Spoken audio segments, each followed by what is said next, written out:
Well, hello there, and welcome back to season two of The Story of Us, from cosmic dawn to the depths of being.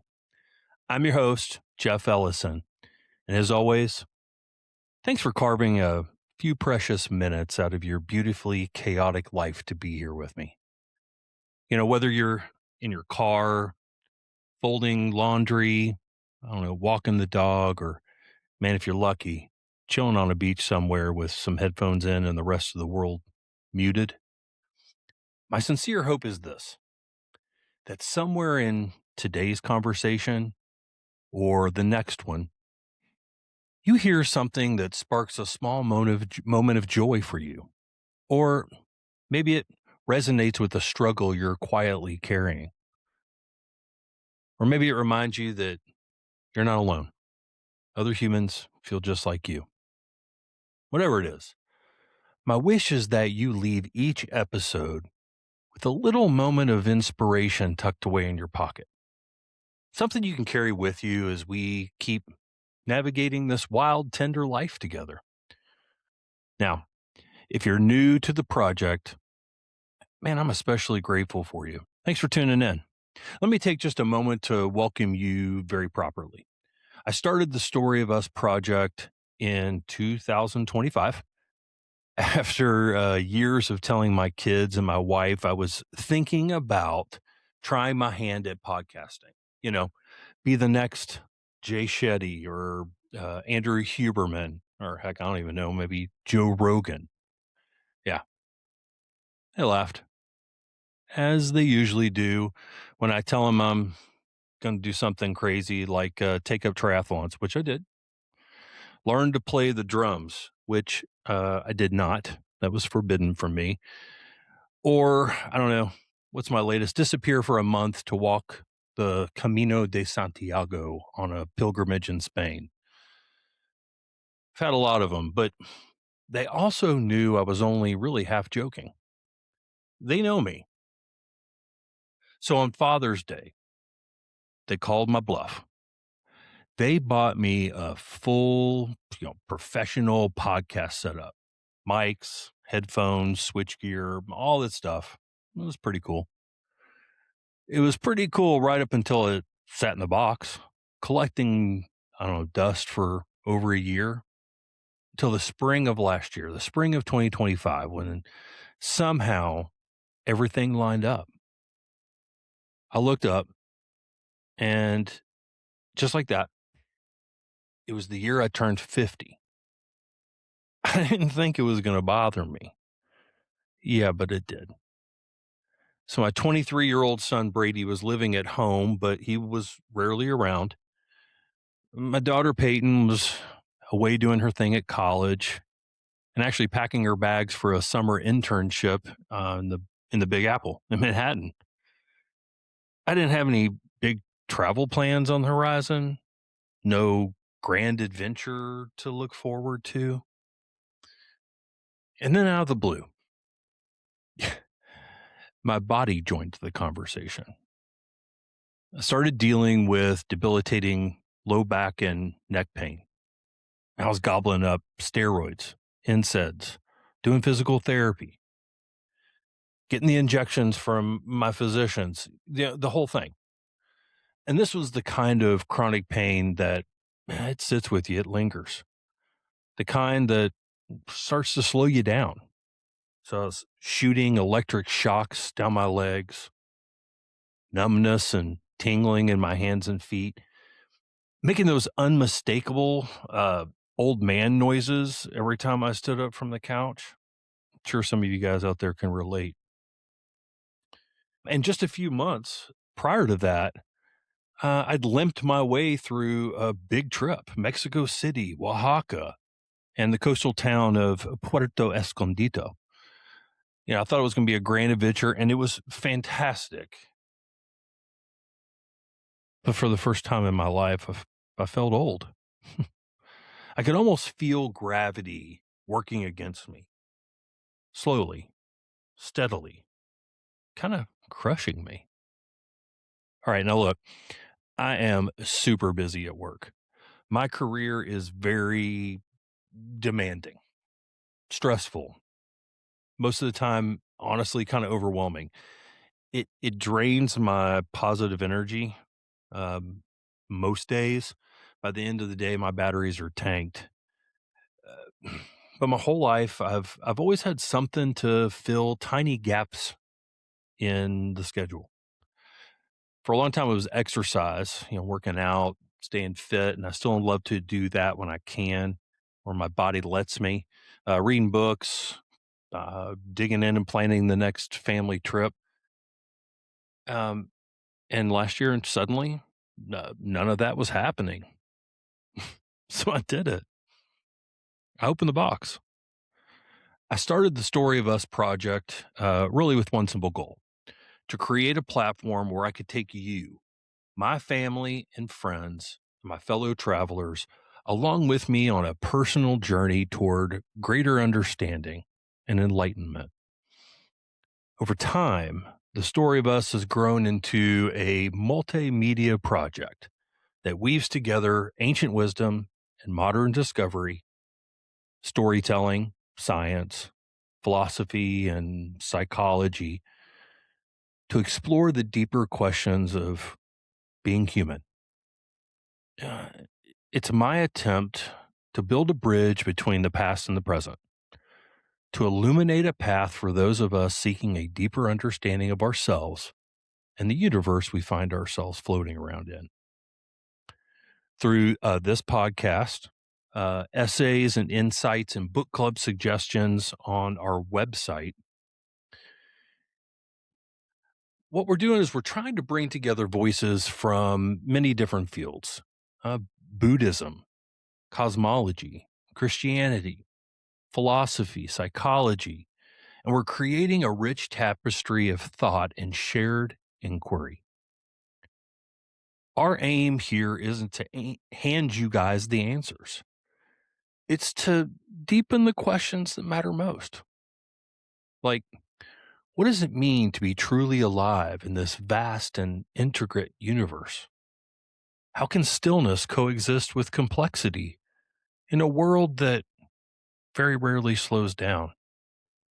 And how might our understanding of our shared stories connect us to ourselves, to each other, and to the earth we live on?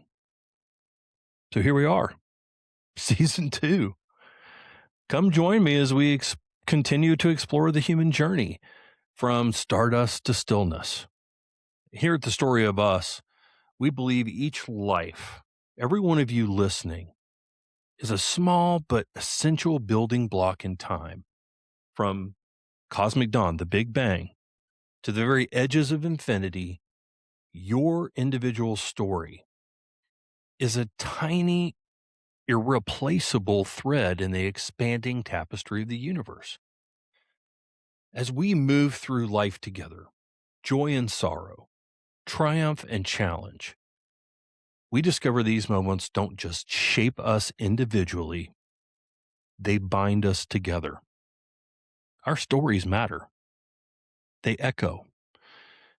In fact, our conversations today on this podcast, they carry the same message as the oldest known hand stenciled cave paintings left by our Neanderthal cousins over 64,000 years ago. I was here. My life mattered. This is the story of us. And season 1, man, season 1 was a blast. Most of the best stories I've ever heard weren't told in immaculate dining rooms. They were around kitchen tables where the chairs didn't match, the cocktails were flowing, and nobody had to pretend they were fine when they weren't. That's how this project began. Season 1, episode 1, at my Aunt Kathy's kitchen table. Yeah, Uncle Kelly making an absolute racket in the background, 4th of July fireworks going off down the street that were picking up on the mic. Kathy and I fumbling through new fancy technology, learning as we were going, laughing, sharing, connecting to one another. And season 1 was us setting the table for this project, finding our voice, choosing our first guests, asking sometimes carefully and sometimes really clumsily, what happens when we slow down long enough to really listen to one another? Across those first conversations and some of my blog posts that I've put up, a few themes kept returning to us last year, like constellations we couldn't stop recognizing in the sky. Things like stories remind us our lives matter, especially when we forget that. Whether through conversations about chronic pain, mental health, uh, caring for seniors and loved ones, or the unseen labor of those who serve children with complex needs, we learned that pain is universal, but so is compassion. We talked openly about anxiety, depression, parenting children who struggle sometimes, and the cultural discomfort that still surrounds talking about mental health and suicide. Again and again, the message was really clear to me.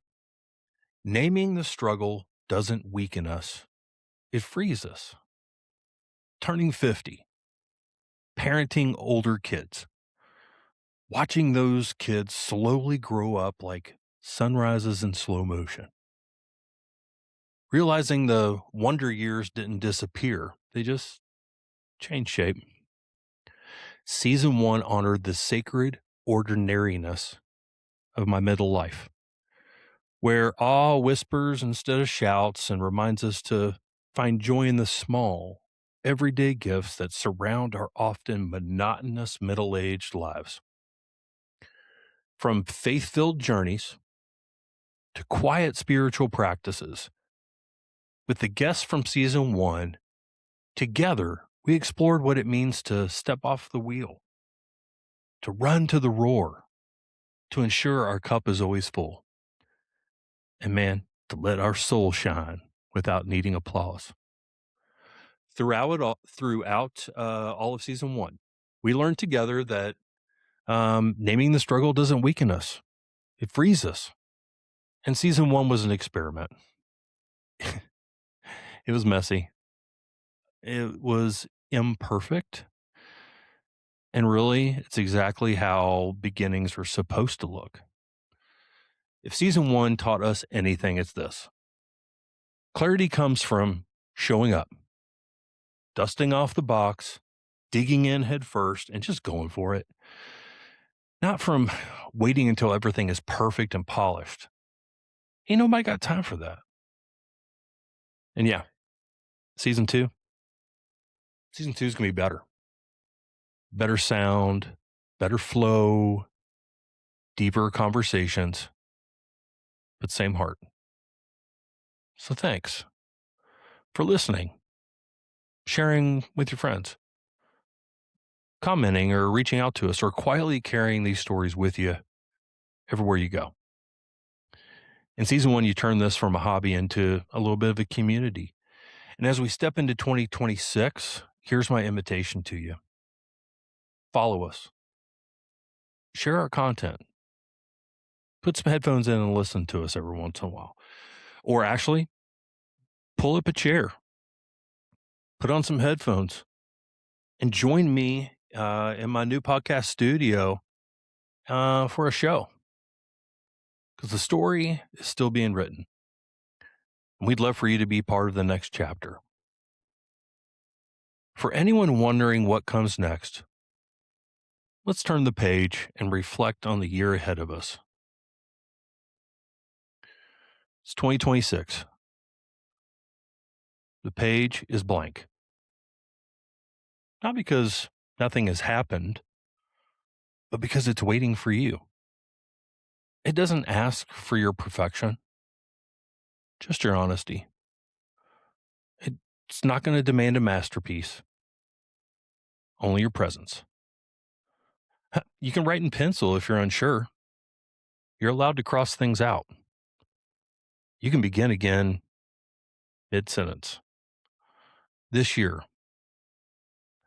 may you tell the truth kindly. May you rest without feeling guilty. And may you choose courage more often than comfort. May you notice the small graces, the quiet winds, the soft mornings, the strength you didn't know you had. And when the story feels unfinished, remember this: you're both the author and our most beloved character. So turn the page. We can't wait to read what you write next. Here's the storytelling, my friends. Here's to listening a little better this year. Here's to season 2. Let's get it on. So I want you to do me a favor. Follow us on Instagram, Facebook, and Substack to make sure you're alerted when new content comes out. We're going to start recording our first episodes here in February, and we'll have at least 12 to 14 podcasts and lots of content on the website for you to listen to read and check out and dig a little bit deeper. Check us out on that website, www.thestoryofuSproject.com. And actually, this year, do me a favor, subscribe to our YouTube channel. We're getting all fancy, and we're going to incorporate some video to the mix this year. So, thanks for listening to me today. Until next time, as always, peace be with you, my friends.